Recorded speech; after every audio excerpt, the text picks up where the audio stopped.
நீங்கள் பார்த்துக் கொண்டிருப்பது உங்கள் விஜய்.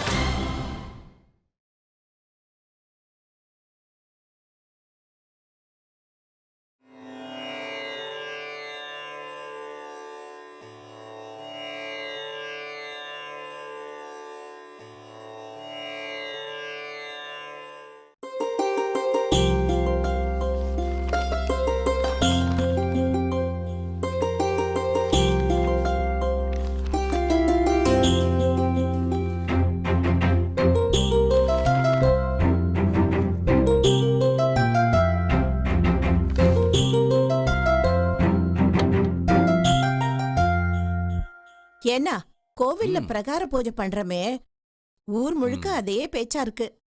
அதுவும் அந்த அபிராமி மகாலிங்க சுவாமி கோவில்ல நீங்க முதல் அபிஷேகம் தனி ஆளா நின்னு பண்ணலன்னு அது தெரிஞ்சு வயிறு எரிஞ்சிட்டு இருக்கா. முதல்ல உங்களுக்கு சுத்தி போடணும்னா மக்கு மத்தவா கண்பட்டு திருஷ்டி படுறதுன்னா நீ தினமும் தான் சுத்தி போடணும். ஊர்ல பெரிய மிராசுன்னு இருந்தா 4 பேர் 4 விதமா தான் பேசுவா, பொறாமையும் படுவா. அதெல்லாம் சமாளிச்சு தாண்டி ஆகணும். இதெல்லாம் ஒரு பிரச்சனையாப்போ. சரியா சொன்னேள்.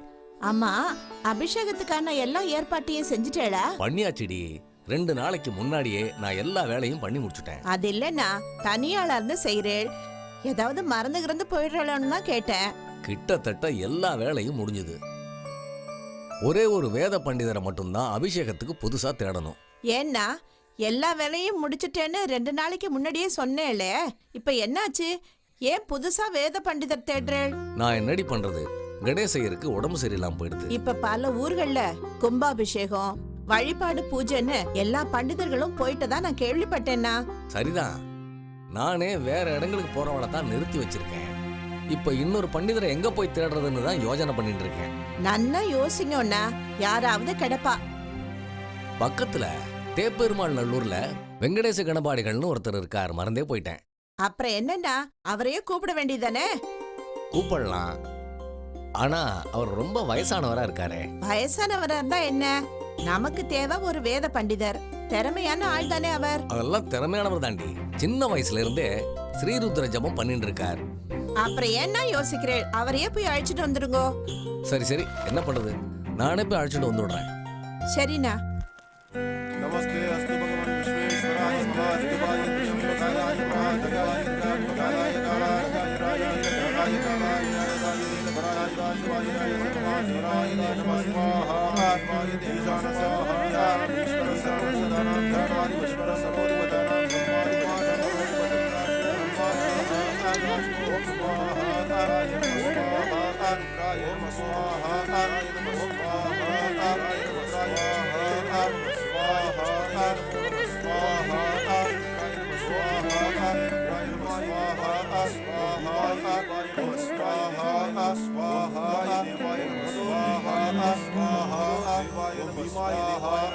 ओम भीमाय देवाय स्वाहा यादेषु स्वाहा प्रयासमान सुदक्षिण एक्ष्मया प्रयासमान स्वाहा पूजा नमः स्वाहा नमस्ते अस्तु तन्वने बाहुभ्यामुदते नमो नमः बाहुभ्यामुदते नमो नमः स्वाहा हरिओम प्रसिद्धं परिणोषतुर्मदिरगायो नमः स्वाहा गायो नमः स्वाहा स्तोकाय समेतस्तनुस्वमी ஏண்டி, அவளை நீ பாத்தியா?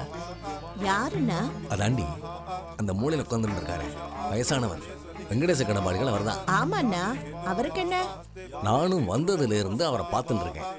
வாயை திறந்து மந்திரமே சொல்றதில்ல, ஒரு வேலையும் பண்ணாம வெறுமனே உட்காந்துருக்காரு. ஆமாண்ணா, நீங்க சொல்றது சரிதான். நானும் வந்ததுல இருந்து பாத்துட்டு இருக்கேன். எல்லாரும் மந்திரம் சொல்றா, ஆனா இவர் மட்டும் வந்ததுல இருந்து வாயை மூடிண்டே இருக்காருண்ணா. ஆமாமா, நாமளே செலவு பண்ணி நாமளே நமக்கு பலன் வேணும்னு இந்த அபிஷேகத்தை பண்றோம். ஆனா இவர் தேமேன்னு உட்கார்ந்து இருக்கிறதால அந்த ஜபத்தோட சக்தியை குறைஞ்சு போயிடுமேம்மா. இந்த ருத்ர அபிஷேகத்துல கிடைக்க வேண்டிய பலன் குறைஞ்சு போயிடுமோன்னு பயமா இருக்கு. என்னன்னா சொல்றேன், பலன் கிடைக்காம போயிடுமா? நாம இந்த அபிஷேகம் பண்றதே பலன் கிடைக்கணுங்கிறதுக்காக தானே. அதுவும் இல்லன்னா என்னத்துக்காக நான் இந்த அபிஷேகம் பண்ணணும்?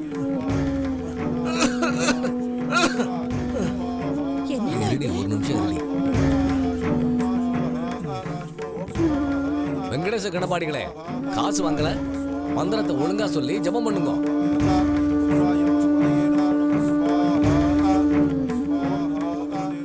இப்ப என்னென்ன பண்றது? இப்போ ஒன்றும் பண்ண முடியாது. அபிஷேகம் முடியட்டும், என்ன செய்யறேன்னு பாரு.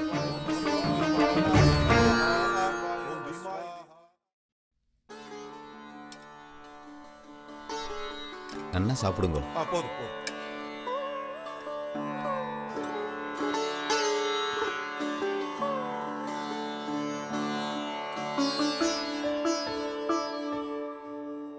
பொங்கல் ரொம்ப அருமையா இருக்கு. இன்னும் கொஞ்சம் வைங்க. என்ன மனுஷாடி வா, என்ன வேலை செஞ்சுட்டா? சாப்பிட்றது உடம்புல ஒட்டுமா? பொங்கல் வேணும்னு வாய் கூசாம கேட்கிறார்.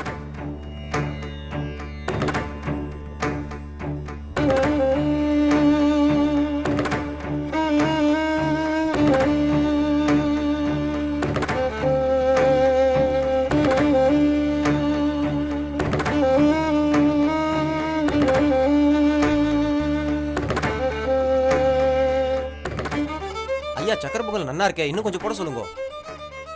பொங்கல் போடுப்பா. போதும் போதும் போதும் போதும்.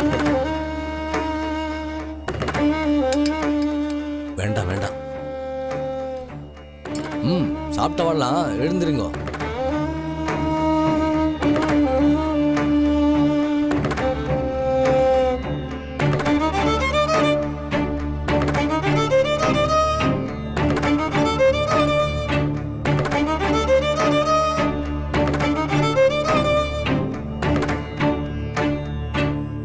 இப்போவாவது கணபாடிகளுக்கு ரோஷம் வந்ததே. பொங்கல் வேணுமாமா. இவர் செஞ்ச வேலைக்கு இதுவே பெருசு. ஏதோ வயசானவராச்சேன்னு போனா போறதுன்னு கூட்டின்னு வந்தேன். அதுக்கேத்த மாதிரி நடந்துக்க வேண்டாமோ?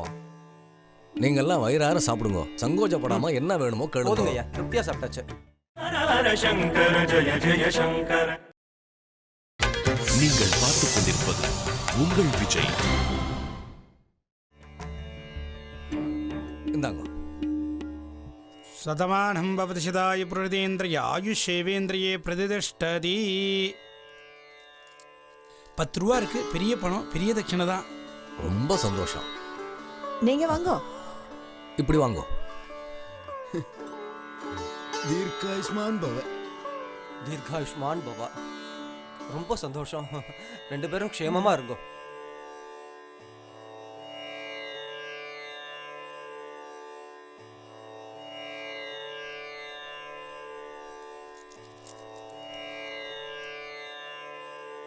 என்ன 7 ரூபாய் தான் இருக்கு?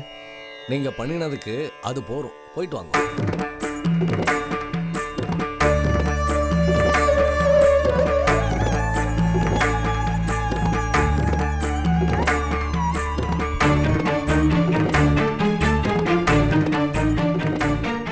என்ன யாகத்தை நன்னா முடிச்சிட்டலேண்ணா?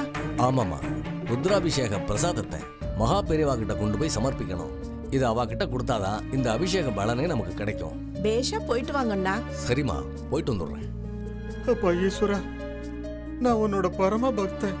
சின்ன வயசுல இருந்தே பூஜை புனஸ்காரம் மகான்யாச ஸ்ரீருத்ரம்னு ஜபிச்சிருக்கேன். இப்போ எனக்கு 70 வயசு ஆறுது. என் உடம்புல எந்த பலமும் கிடையாது. ஈஸ்வரா,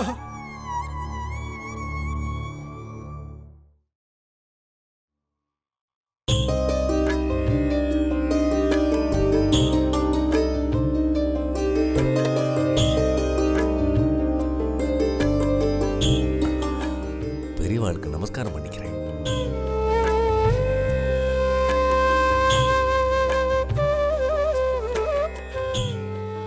இதெல்லாம் எந்த கஷேத்திரத்து பிரசாதம்? பெரியவா, திருவடை மருதூர்ல மகாலிங்க சுவாமிகளுக்கு ருத்ராபிஷேகம் பண்ணினேன். மகான்யாச ருத்ராபிஷேகம் பெரிய விஷயம். அந்த பிரசாதம் தான் இது. பெரியவா சந்தோஷப்படுவேள்னு கையோட கொண்டுருக்கேன். இதை வாங்கிட்டு பெரியவா ஆசீர்வாதம் பண்ணணும். நாராயணசுவாமி, நீ பெரிய மிராஸ்தாரா இருந்தாலும் செலவுக்கு கூட யாரையாவது கூட்டிட்டு இந்த ருத்ராபிஷேகத்தை சுவாமிக்கு பண்ணினியோ? இல்ல பெரியவா, நானே என் சொந்த செலவுல பண்ணினேன். அபிஷேகம் முழுக்க முழுக்க என்னோட கட்டுப்பாட்டுல தான் நடந்தது. லோகக்ஷேமத்துக்காக திருவிடை மருதூர்ல இந்த ருத்ராபிஷேகத்தை பண்ணினியா? இல்ல பெரியவா, 2-3 வருஷமாவே சரியா விளைச்சல் இல்ல, வெறும் தரிசாவே கிடந்தது. அதான் என்ன காரணம்னு ஜோசியரண்ட கேட்டேன். அவர் சொன்னார், சித்ரா பௌர்ணமி அன்னைக்கு மகாலிங்க சுவாமிகளுக்கு மகாஸ்ரீ ருத்ரஜபம் பண்ணு, நல்ல விளைச்சல் கிடைக்கும்னு சொன்னார். அப்புறம் தான் பண்ணினேன் பெரியவா. அப்போ இது ஆத்மார்த்தத்துக்காகவோ லோகக்ஷேமத்துக்காகவோ நீ இதை பண்ணலேன்னு தெரியுது. இல்ல பெரியவா. சரி, ருத்ராபிஷேகத்துக்கு வந்த வைதிகள்லாம் யார் யாரு, எந்த ஊர்லேருந்து வந்தான்னு தெரியுமா? தெரியும் பெரியவா. நீதானே எல்லாம் ஏற்பாடும் பண்ணின. ஆமாம் பெரியவா. வெங்கட்ராம சாஸ்திரிகள் திருவடை மருதூர், ராஜகோபால சாஸ்திரிகள் மத்துவகுடி, சுந்தர சாஸ்திரிகள் திருமங்கலகுடி, அப்புறம் வெங்கடேச கணபாடிகள் தேப்பெருமாநல்லூர். ஆஹா, ஆமாம் பெரியவா, சரியா சொல்லிட்டேன். பேஷ் பேஷ், வெங்கடேச கணபாடிகளே கூட்டின்னு வந்துட்டியா? ரொம்ப நல்ல காரியம். அவர் ஒரு மகா வேத வித்து. இப்போ கணபாடிகளுக்கு வயசாயிடுத்து, குரல் எழும்புறதுக்கே ரொம்ப சிரமப்படும். ஜபத்தை முடிக்கிறதுக்கு ரொம்ப சிரமப்பட்டிருப்பாரு. ஆமாம் பெரியவா, நீங்க சொல்றது ரொம்ப சரிதான். அவர் சரியாவே மந்திரம் சொல்லல, வாயை மட்டும்தான் அசைச்சுட்டு இருந்தார். எனக்கு ரொம்ப சங்கடமாயிடுது. ஏன்டா அவரை கூப்பிட்டோன்னு ஆயிடுத்து. என்ன சொன்ன? பணம் இருந்தா எது வேணாலும் பேசலாங்கிற திமிரா? தேப்பெருமாநல்லூர் வெங்கடேச கணபாடிகளோட யோகிதாம்சம் பத்தி நோக்கு என்ன தெரியும்? அந்த வேதவித்தோட கால் தூசி பிரிவியா நீ? அவரை பத்தி நீ அப்படி சொல்லலாமா? நேத்திக்கு சுவாமிகள் சன்னியில் என்ன நடந்ததுன்னு இப்ப நான் புரிஞ்சுட்டேன். நான் கேட்குற கேள்விக்கு இப்ப நீ பதில் சொல்லு. நேத்திக்கு ஜெப நேரத்துல கணபாடிகள் முடியாம கண்மூடி இருந்த நேரத்துல ஏங்கானோ காசு வாங்கல நீர்? ஜெபம் பண்ணாம வாயடைச்சு உட்காந்துருக்கீரே அப்படின்னு கத்தினதுண்டா? ஆமாம் பெரியவா, நீங்க சொன்ன இதே வார்த்தைகளை அந்த கணபாடிகளை பார்த்து சுவாமி சன்னதியில சொன்னது வாஸ்தவம் தான். இரு, அந்த ஒரு தப்பு மாத்திரமா நீ பண்ணின? எல்லாருக்கும் தட்சிணையா ஒவ்வொரு வைதிகாலுக்கும் எவ்வளவு கொடுத்த? தலா 10 ரூபா தட்சிணை கொடுத்தேன். சரியா சொல்லு, எல்லா வைதிகாலுக்கும் சமமா 10 ரூபா கொடுத்தியா? நோக்கு சொல்ல வெக்கமா இருக்கு. நானே சொல்றேன், எல்லாருக்கும் 10 ரூபா கொடுக்கும்போது வெங்கடேச கணபாடிகளுக்கு மட்டும் இவர் தான் சரியா இருக்குன்னு சொல்லியே. இவருக்கு எதுக்கு மத்தவா மாதிரி 10 ரூபா கொடுக்கணும்? 7 ரூபா தானே தட்சணையா கொடுத்த. நீ கொடுத்தது வாங்கிட்டு அப்படியே இடுப்புல மடிச்சுட்டு போயிட்டார். என்ன நான் சொல்றது சரியா? என்ன மன்னிச்சுடுங்க பெரியவா, இனிமே நான் அப்படி நடந்துக்க மாட்டேன். இதோட முடிச்சிட்டாதான் பரவாயில்லையே. பிராமணாக்கள்லாம் பந்தியில உட்காந்துட்டு இருந்தப்போ நீ சக்கரை பொங்கல் பரிமாறின. ஆமா பெரியவா. அப்படி சக்கரை பொங்கல் போடுறச்ச பந்தி தர்மத்தோட பரிமாறினதா உன் மனசாட்சி சொல்றதா? நீ சொல்ல வேண்டாம், நான் சொல்றேன். நீ சக்கரை பொங்கல் போடுறச்ச அது பரம ருசியா இருந்ததால வைதிகால் எல்லாரும் கேட்டு வாங்கிட்டு சாப்பிட்டா. நீயும் நிறைய போட்ட. ஆனா வெங்கடேச கணபாடிகள் வாய் விட்டு நேக்கும் சக்கரை பொங்கல் போடுங்கன்னு கேட்டபோது காதுல வாங்கிட்டு அவருக்கு போடாமலே போயிட்டேன். மிராசுதார்வாள் ஒன்னு தெரிஞ்சுக்கணும். கணபாடிகளுக்கு இப்ப 70 வயசாறது.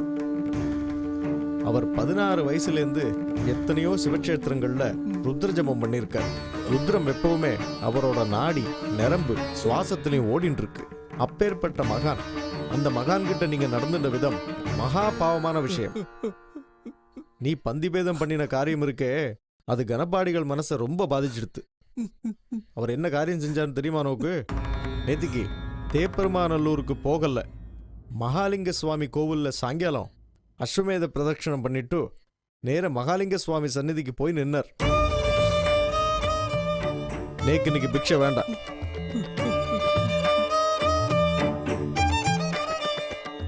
மகா பெரியவா, தெரியாம பண்ணிட்டேன். இனிமே நான் அப்படி நடந்துக்க மாட்டேன் பெரியவா. தயவு செஞ்சு என்ன மன்னிச்சுடுங்க. இந்த பிரசாதத்தை பெரியவா வேண்டான்னு சொல்லிடாதே. இருக்கட்டும் இருக்கட்டும், நேக்கு அந்த மகாலிங்க சுவாமியே பிரசாதத்தை அனுகிரகம் பண்ணுவார். நமஸ்காரம் பெரியவா. வணக்கம் பெரியவா. நான் திருவிடைமருதூர் கோயில் அர்ச்சகர். நேத்து ஒரு மிராசுதார் ருத்ராபிஷேகம் பண்ணா, அந்த பிரசாதம் தான் இது. அடலே, அவரே நிற்கிறாரு. இவரே கொண்டு வந்துட்டாரா? அப்ப நான் கிளம்புறேன் பெரியவா. நீங்கெல்லாம் சிவதீட்சை வாங்கிட்டவா, நமஸ்காரம் பண்ணக்கூடாது. அவகிட்ட இதெல்லாம் எடுத்துன்னு போய் கொடுத்துருங்க. சரிங்க பெரியவா. பெரியவா, நான் பண்ணினது மிகப்பெரிய பாவம். இதுக்கு என்ன பிராயச்சித்தன்னு சொன்னா போறோம். இதுக்கு நான் பிராயச்சித்தம் சொல்ல முடியாது, அந்த வெங்கடேச கணபாடிகள் தான் சொல்லணும்.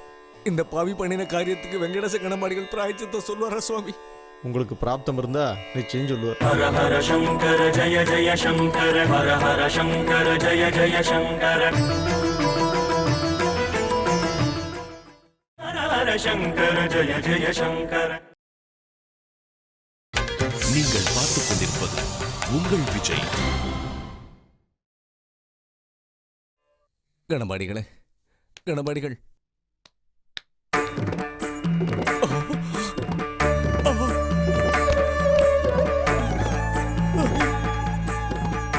கணபாடிகள், கணபாடிகள், உங்களுக்கு என்னாச்சு? எழுந்திருக்கோ. ஐயோ, ஐயோ, கணபாடிகளை நானே கொண்டுட்டேனா? எவ்வளவு பெரிய பாவம் பண்ணிட்டேன். ஐயோ பரமேஸ்வரா, இப்ப நான் என்ன பண்ணுவேன்? இறைவா, ஈஸ்வரா, நீ என்ன தண்டனை கொடுத்தாலும் நான் ஏத்துக்கிறேன்ப்பா. எனக்கு பாப விமோச்சனமே இல்லையே. இப்ப நான் என்ன பண்ணுவேன் ஈஸ்வரா? கணபாடிகள், கணபாடிகள், என்ன மன்னிச்சிடுங்கோ, என்ன மன்னிச்சிடுங்கோ.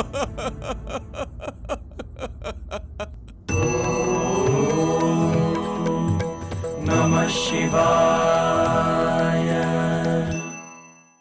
हर हर शङ्कर जय जय शङ्कर